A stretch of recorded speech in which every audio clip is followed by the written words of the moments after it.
तो दोस्तों आप सभी का फिर से स्वागत है हमारे चैनल पर द सोल टॉक प्रज्ञा। तो इस व्लॉग में अब हम आपको बताने वाले हैं हरिताली का तीज व्रत कैसे किया जाता है, इसमें क्या होता है, इस पूजा का कैसे पालन, कैसे नियम किए जाते हैं। तो चलिए शुरुआत करते हैं। सबसे पहले इस पूजा के लिए ब्रह्म मुहूर्त में उठना होता है और मौन होकर नहाना होता है, और एक बार रात में सोने से पहले राम दतून करनी होती है। फिर सुबह उठने के बाद राम दतून करनी होती है। जो रिफ़्रेशमेंट के लिए हम ब्रश करते हैं टूथपेस्ट, उसकी जगह उसे अवॉइड करके हमें राम दतून करना होता है।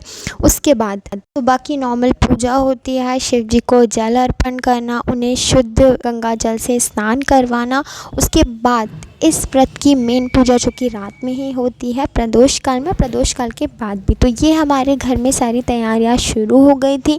तो इस पूजा के लिए पूरा पंचामृत जो कि शिव जी को चढ़ाया जाता है, अपने हाथों से शिवलिंग बनाई जाती है, जो स्टार्टिंग की क्लिप में आप लोगों ने देखा होगा, शुद्ध मिट्टी के साथ उसमें गंगा जल, थोड़ा सा रुई, एक चुटकी हल्दी, ये सारी चीज़ मिक्स करके हमें शिव जी और पार्वती जी बनाने होते हैं। उन्हें रेत पे बिठाना होता है और यहाँ पे उन्हें केले के पत्ते में रेत रखकर शिव जी और पार्वती जी को विराजमान किया जाता है। और पट्टे के नीचे आप लोग चौक पूरना ना भूलें, जो कि आटे का चौक पूरा जाता है। उसके बाद ही हमारी पूजा स्टार्ट हो चुकी थी। सबसे पहले धरती माता की पूजा की जाती है। धरती माता की पूजा के बाद कलश की पूजा की जाती है, फिर गौरी गणेश की पूजा की जाती है। ये सारी पूजा संपन्न होने के बाद शिव जी और पार्वती जी की पूजा को शुरू किया जाता है।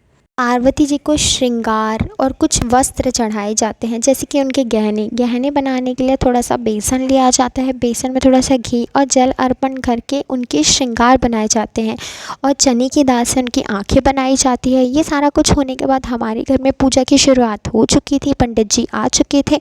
कभी कभी कुछ लोग ब्राह्मण से भी पूजा करवाते हैं, कुछ लोग खुद भी पूजा कर लेते। तो हमने ब्राह्मण को बुलाया था।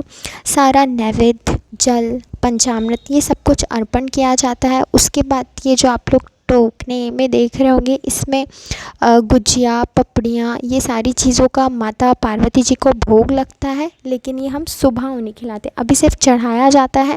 और ये जो आप देख रहे हैं तीजा भगवान जी, इनको कभी भी एक कोरी साड़ी चढ़ाई जाती है। के बाद ये व्रत जो कि निर्जल होता है ना, इसमें जल लिया जाता है, ना कोई दूध पिया जाता है, इसे बिना कुछ खाए पिए रखा जाता है। उसके बाद रात भर जागरण होता है, जो हम लोगों ने किया था। और ये रही सुबह की क्लिप। बिल्कुल सुबह सुबह ही स्नान करने के बाद हम सभी लोगों ने हवन लगाया। और हाँ, इस पूजा में 5 पहर की पूजा होती है। इस पूजा में 5 बार रात में हवन दिया जाता है। जो दीपक जलाया जाता है वो अखंड होता है सुबह तक। ये हमने थोड़ी देर बाद विसर्जन जो कि कर दिया था सुबह जाकर।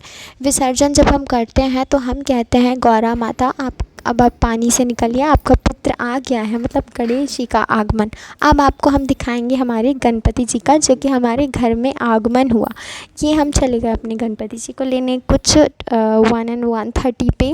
ये रहे बहुत सारे प्यारे प्यारे गणेश जी। अगर आप सिवनी से हैं तो सिवनी में अर्नव मूर्ति शॉप आप ज़रूर जाएं, यहाँ बहुत अच्छे अच्छे गणेश जी मिलते हैं। और ये है गणेश चौक पर।